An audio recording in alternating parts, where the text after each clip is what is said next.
Hey guys, this is going to be a little bit of a different type of video. I hope this helps someone. But let's just get straight into it. So, I think I was born into a pretty typical American family. For the first few years, everything felt like a classic childhood dream. Carefree days, afternoons in the backyard, and family movie nights.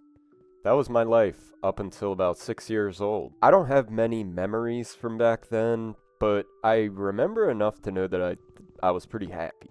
Everything changed one day when my mom passed away. It's kind of hard to describe what it's like to lose a parent when you're that young. You don't fully understand the concept of forever, but you do understand that something is missing, and the world just doesn't quite feel the same anymore. After my mom passed, my family kind of shifted. My sister, who I'd grown up with, she moved in with a relative, and on the other hand, I stayed with our dad. It was just the two of us at that point. My dad did his best to keep things together for us. It wasn't easy for him. He was struggling with his own battle of alcoholism. It wasn't really something we talked about often, just something that I noticed in the way he changed when he had a drink. I was too young to understand the full impact, but eventually then, I could sense something just wasn't quite right. He was still my dad, trying to give me a regular childhood, but it was clear he was fighting his own demons too. Even with everything going on, we did the regular kid stuff, playing video games, going on weekend trips, and just trying to keep life as normal as possible. But no matter what I did to keep myself busy, there was always this underlying sadness I could never shake. That sadness eventually turned into anxiety and depression, even though I didn't have the words to describe it back then. Throughout my childhood, my living situation was kinda like a revolving door. I would stay with my dad most of the time, but occasionally I'd go live with a family member for a while. There wasn't always a clear reason for the moves, just that sometimes it seemed like the right thing to do. I think it was their way of trying to help me cope.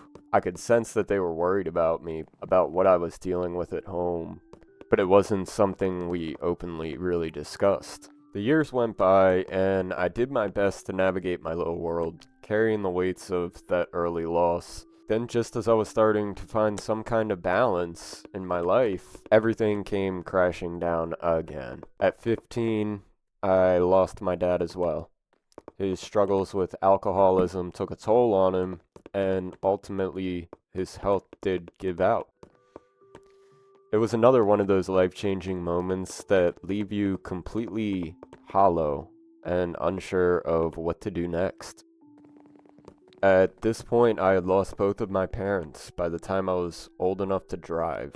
That's not something that most teenagers have to deal with, and it's not really something that anyone should have to deal with.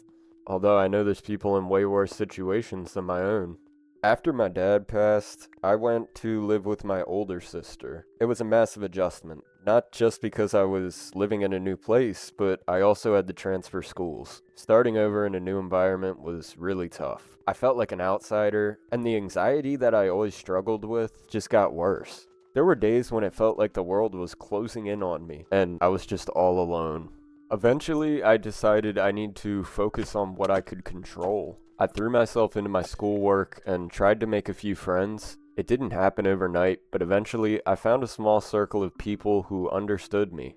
They didn't treat me like the kid that had a tragic story, but another friend who was just trying to figure life out, just like everyone else. I made it through high school, which felt like a victory in itself. Graduation was a big moment for me. I wasn't just walking across the stage to get a diploma. I was proving to myself that I could get through the hard stuff and still come out on the other side. That little piece of paper wasn't just a certificate.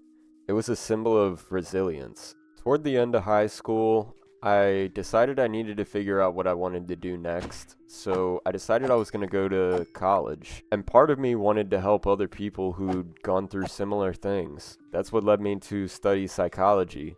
I wanted to understand what was happening in my own mind, but I also wanted to give others that were struggling the kind of support that I didn't always have. Don't get me wrong, college wasn't easy. There were plenty of times when my old friends, anxiety, and depression came back to visit me, but I was learning how to manage them better. For the first time, I felt like I was turning my pain into something positive, something that could actually help people.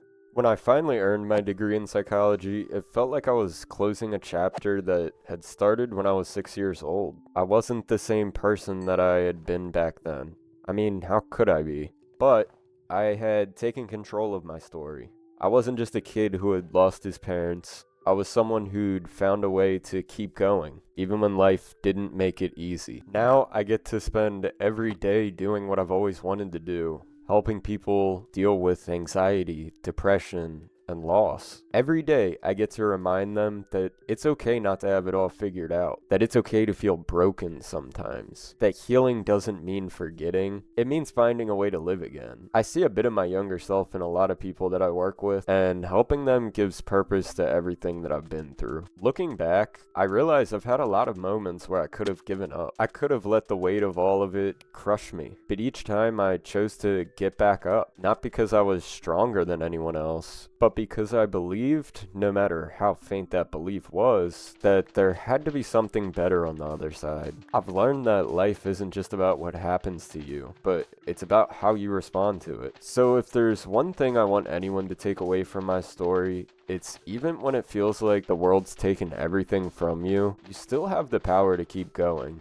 and keep building and try to find joy again. It might take time, and it might not look like the way you expected it to, but it is possible. Well, that's my story. It's not a fairy tale, but it is real, and it's mine. If sharing it even helps one person feel a little less alone in their struggles, then every moment of pain was worth it. Thank you for watching and listening to my story. If this resonated with you or you found it helpful, consider supporting the channel by subscribing. Your support really helps spread awareness and reach others who might need to hear this. Be strong, I believe in you, and I'll catch you in the next one. Stay crafty.